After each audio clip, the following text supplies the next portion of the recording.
नमस्कार मित्रों, स्वागत है आपका इक्ष्वाकु क्लासेस में और मैं विपिन गर्गाचार्य। आज हम बात करेंगे साक्षात्कार के एक विषय के बारे में जो कर्मकांड से लिया गया है। नित्य कर्म पूजा प्रकाश से बहुत सारी चीज़ें ऐसी हैं जो आपके आरटीजीएससीओ में पूछी जाती हैं, लेकिन कौन कौन सी पूछी जाती हैं वह विशेष में यहाँ पर आपको क्लास के माध्यम से धीरे धीरे कराएंगे। तो आज की क्लास में हम समझेंगे कि हमें क्या क्या चीज़ें जो है हमारी नित्य कर्म पूजा प्रकाश से और कर्मकांड से हमारे इंटरव्यू में हमें क्या पूछ लिया जाता है और कौन से श्लोक मंत्र ऐसे हैं जो हमें बार बार हमारे साक्षात्कार में पूछे गए हैं और आपको अगर पूछे जाएं तो आप कैसे याद करेंगे। ठीक है, तो आइए समझते हैं। सबसे पहले हम जो है आज बात करेंगे, पॉइंट आप समझें कि तैत्तिरीय संहिता के अनुसार मनुष्य जन्म लेते ही 3 ऋणों वाला हो जाता है। मान लीजिए आपको पूछ लिया जाए कि जन्म लेते ही मनुष्य कितने ऋणों से पैदा होता है, तो कितने ऋणों से पैदा होता है? 3 ऋणों से पैदा होता है। ठीक है, तो आपको मान लीजिए पूछ लिया जाएगा, तो ये रिटर्न के लिए भी है और इंटरव्यू में भी पूछ लिया जाएगा, तो अच्छा है कि 3 ऋणों वाला हो जाता है। तो उससे अनऋण होने के लिए शास्त्रों ने नित्य कर्म का विधान किया है। ठीक है, तो आपको पूछा जाए कि नित्य कर्म में क्या क्या आता है, तो आप कहेंगे कि नित्य कर्म में शारीरिक शुद्धि, संध्या वंदन, तर्पण और देव पूजन प्रभृति अर्थात आदि इत्यादि शास्त्र निर्दिष्ट कर्म आते हैं। ठीक है, तो ये मैं पहले से चीज़ों को थोड़ा सा समझाने का प्रयास कर रहा हूँ।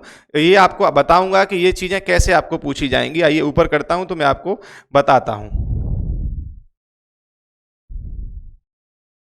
जैसे मान लीजिए मैंने अभी आपको बताया कि मुख्य जो है, समझेंगे पहले चीज को कि इनमें मुख्य निम्नलिखित 6 कर्म बताए गए हैं। ठीक है, हमारे जो है नित्य के 6 कर्म बताए गए हैं और वह 6 कर्म हमें क्यों करने चाहिए, इसके लिए यह चीजें मैंने ऊपर नोट करी है कि हमें नित्य 6 कर्म करने चाहिए। लेकिन यह कर्म हमें क्यों करने चाहिए, मान लीजिए पूछ लिया जाए कि नित्य के जो 6 कर्म बताए गए हैं वह हमें क्यों करने चाहिए, तो आप कहेंगे कि तैत्तिरीय संहिता के अनुसार व्यक्ति जो है जन्म लेते ही 3 ऋणों वाला होता है और उन ऋणों से अनऋण होने के लिए शास्त्रों ने नित्य कर्म का विधान किया, इसीलिए हमें जो है नित्य कर्म करने चाहिए। और नित्य कर्म में शारीरिक शुद्धि, संध्या वंदन, तर्पण और देव पूजन प्रभृति शास्त्र निर्दिष्ट कर्म आते हैं। प्रभृति माने होता है आदि या इत्यादि ईटीसी जो कहते हैं। ठीक है, अब इसमें हम बात करेंगे, इसमें मुख्य निम्नलिखित 6 कर्म हैं। कितने कर्म हैं?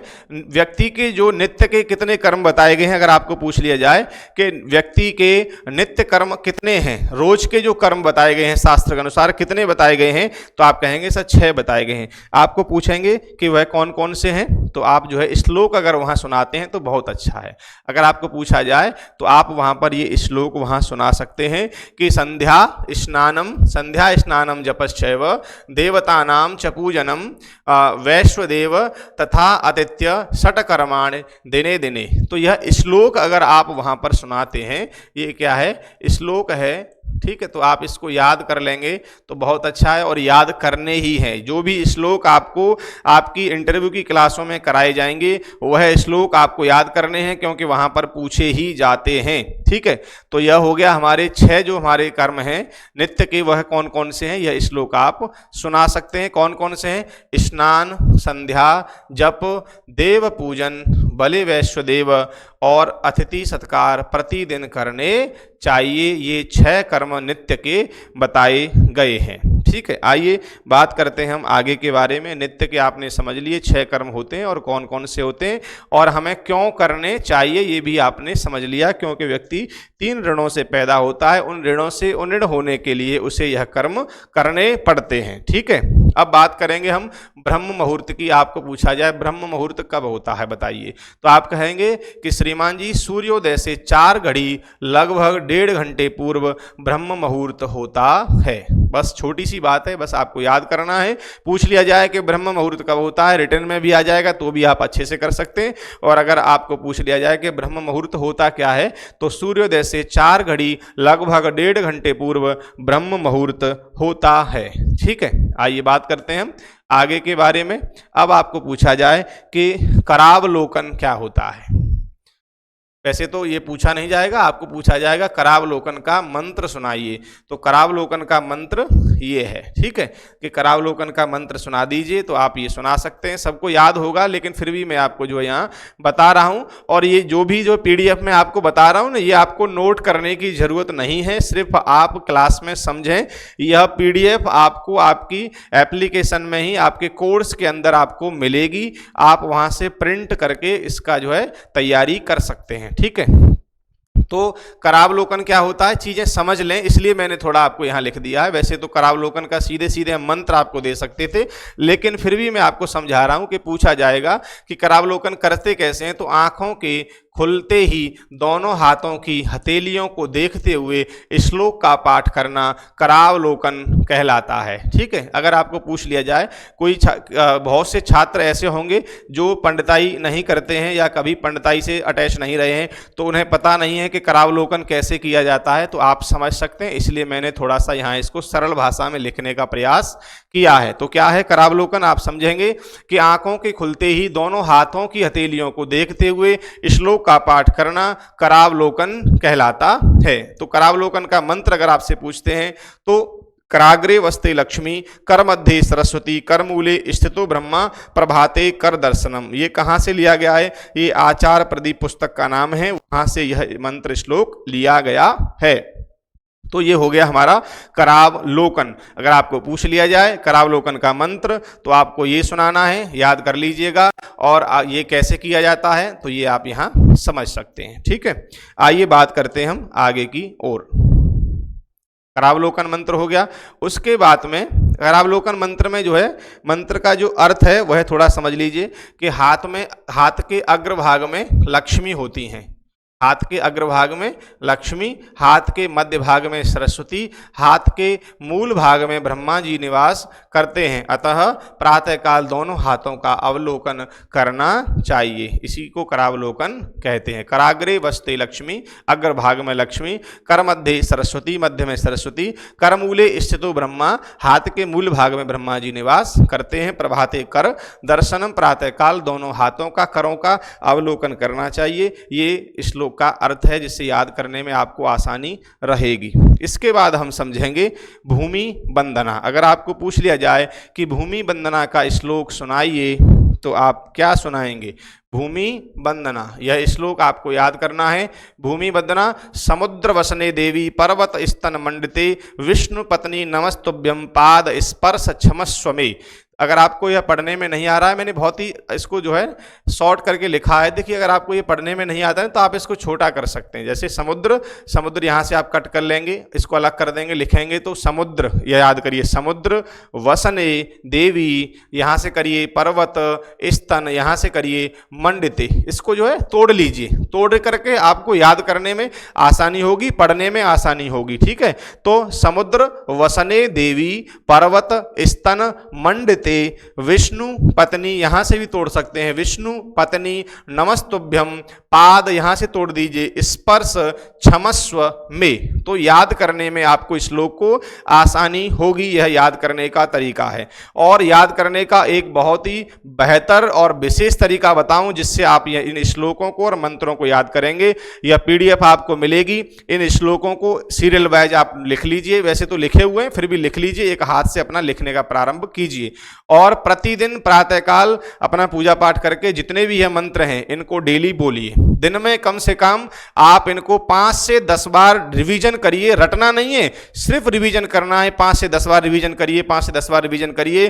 15वें दिन के बाद में जब आप इसका रिवीजन कर रहे होंगे तो मुंह ऊपर कर लीजिए, रिवीजन चलता रहेगा, मंत्र चलता रहेगा, आप किताब की ओर नहीं देखेंगे, यह मेरी गारंटी है। लेकिन आप 5 से 10 बार प्रतिदिन इनको जो है रिवीजन करिए, रोज बोलिए, रोज बोलिए। फिर देखिए कि आप इनको 15 से 20 दिन के अंदर ही अच्छे से तैयार कर लेंगे। फिर रिवीजन कैसे करना है समझिए, 15-20 दिन के बाद रिवीजन करना है, नीचे रखना है भूमि वंदना। तो भूमि वंदना का मंत्र बोलना है तो ऊपर देख के बोलना है, किताब की तरफ देख करके नहीं बोलना है। देखा कि भूमि वंदना, तो याद करना है समुद्र वसने देवी, पर्वत स्तन मंडिते, विष्णु पत्नी नमस्तुभ्यम, पाद स्पर्श क्षमस्व में। तो इस प्रकार से आप इनको याद करेंगे। आइए समझते हैं आगे के बारे में। ये हो गया भूमि वंदना।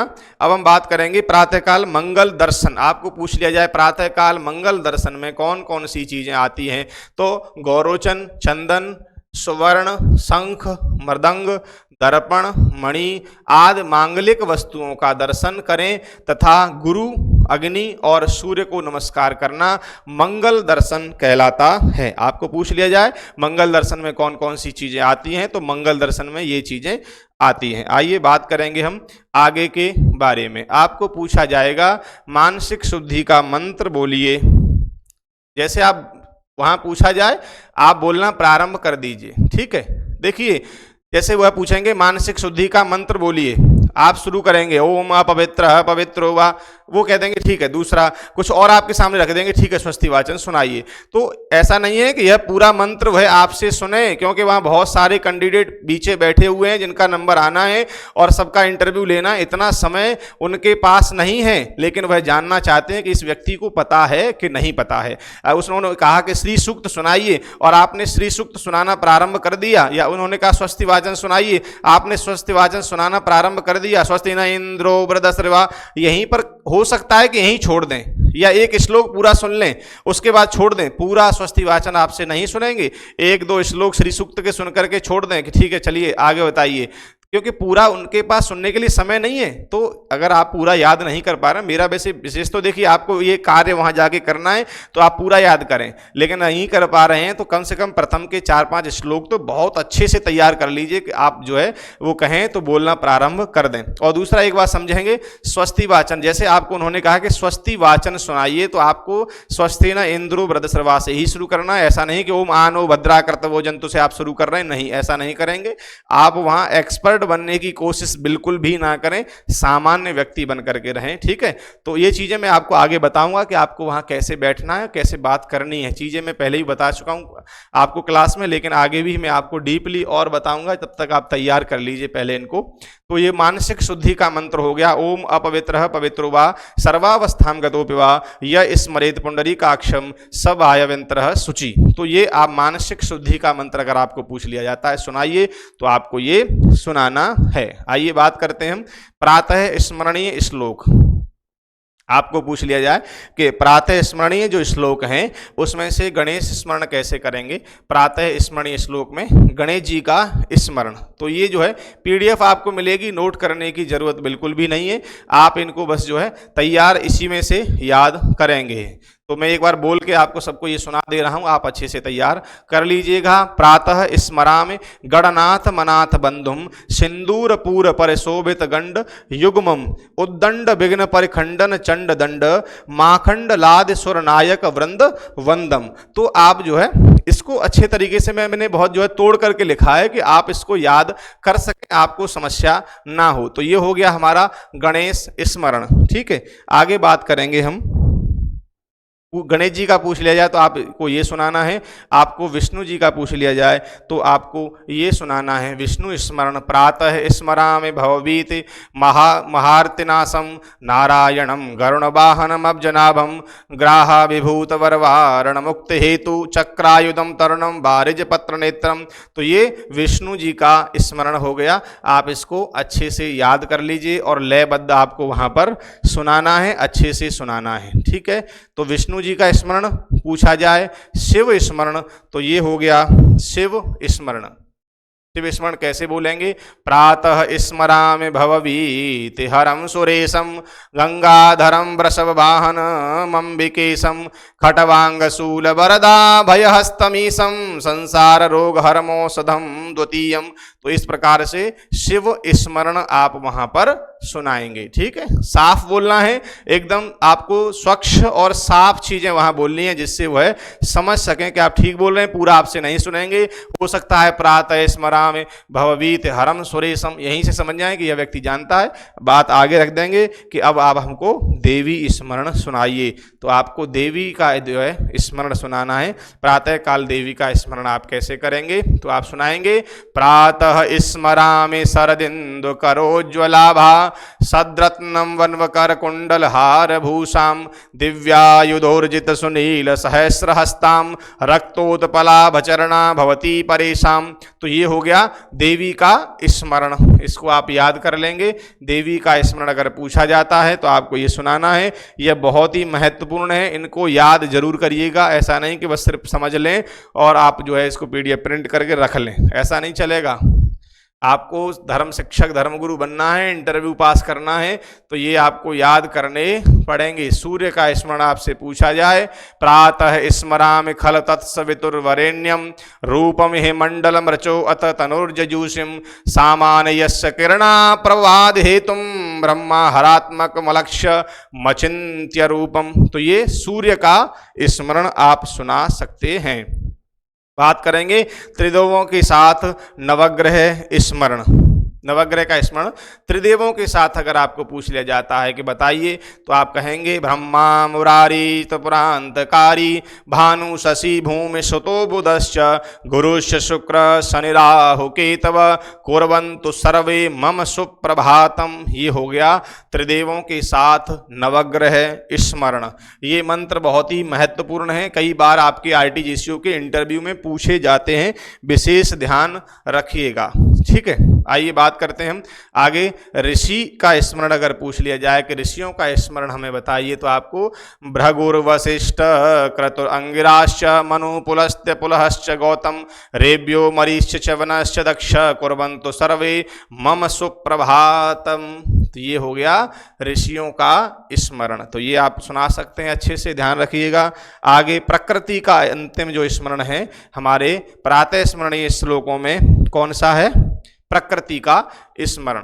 तो प्रकृति स्मरण अगर आपको पूछा जाए, पृथ्वी सगंधा सरास्तथाप स्पर्शी च वायुर्ज्वलितं च तेज नभः सशब्द महता सहेव कुर्वन्तु सर्वे मम सुप्रभातम। ये हो गया पृथ्वी का स्मरण। तो आप जो है इनको इस तरीके से याद करिएगा, आपको यह जरूर पूछे जाएंगे। आइए बात करते हैं हम पुण्य श्लोकों का स्मरण। अगर आपको पूछ लिया जाए कि पुण्य श्लोक कितने हैं, तो पुण्य श्लोक हैं 4, संख्या है 4। अगर आपको पूछ लिया जाए कि पुण्य श्लोक कितने हैं, तो कितने हैं पुण्य श्लोक? पुण्य श्लोक हैं 4।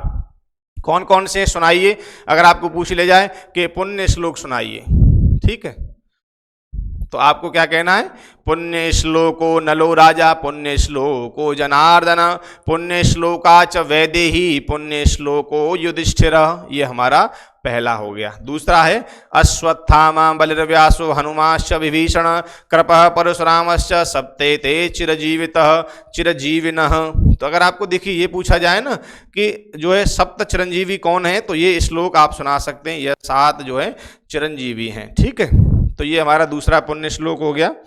बात करेंगे हम तीसरे पुण्य श्लोक के बारे में, तीसरा और चौथा। तीसरा है हमारा सप्तैतान स्मरेत नित्यम मार्कंडेय मथाष्टमम जीवेदम वर्षतम साग्रमपमृत्यु विवर्जितः। ये हो गया हमारा तीसरा पुण्य श्लोक। चौथे की बात करें, करकोटकस्य नागस्य दमंतया नलस्य च ऋतुपर्णस्य राजर्षि कीर्तनम कलिनाशनम। ये हमारा चौथा पुण्य श्लोक। तो 4 हमारे पुण्य श्लोक मैंने आपको बताए। पुण्य श्लोक पूछेगा तो कितने हैं? 4 हैं। सुनाइए, तो पहले से प्रारंभ कर देंगे। हो सकता है चारों को सुने, हो सकता है एक ही सुन करके बात आगे बढ़ा दी जाए। और आपको पूछा जा सकता है 12 ज्योतिर्लिंग। ये मैं पहले भी आपको हमारी रिटन क्लास में ये हुए हैं, लेकिन मैं आपको ये यहाँ आपको इंटरव्यू में भी बता रहे हैं कि अगर 12 ज्योतिर्लिंग आपको पूछ ले जाएं कि 12 ज्योतिर्लिंग के बारे में बताइए या उनका श्लोक सुनाइए, तो आपको सुना देना है। सौराष्ट्रे सोमनाथम च श्रीशैले मल्लिकार्जुनम उज्जन्याम महाकालम ओंकारम अमलेश्वरम केदारम हिमतपृष्ठे डाकिन्याम भीमशंकरम वाराणस्याम च विश्वेशम त्र्यंबकम गौतमी तटे वैद्यनाथम चिताभूमो नागेशम दारुकावने सेतुबंदे च रामेशम घुष्मेशम च शिवालये 12 नामानि प्रातरुत्थाय य पठेतः सर्वपाप विनिर्मुक्तः सर्वसिद्धि फलो भवेतम। तो ये जो है हमारे द्वादश ज्योतिर्लिंग में स्थान सहित यहाँ श्लोक ये दिया गया है। आप अच्छे से जो है इसको याद कर लीजिए। हो सकता है कि आपको पूछ ले जाए द्वादश ज्योतिर्लिंग का श्लोक सुनाइए, मंत्र सुनाइए, तो आप जो है आसानी से बता सकते हैं। तो ये हमारे हो गए द्वादश ज्योतिर्लिंग तक, ठीक है। तो यहाँ तक आपने जो है अच्छे से, ये पीडीएफ आपको मिल जाएगी, आप बेफिक्र रहें, यहाँ से नोट करने की जरूरत नहीं थी, पहले ही मैंने बता दिया था। ये पीडीएफ आपको मिलेगी, बस इस पीडीएफ से जितने भी मंत्र श्लोक आपको बताए गए इनको अच्छे से याद कर लीजिएगा। मिलेंगे एक नए टॉपिक के साथ अगली वीडियो में, तब तक के लिए धन्यवाद।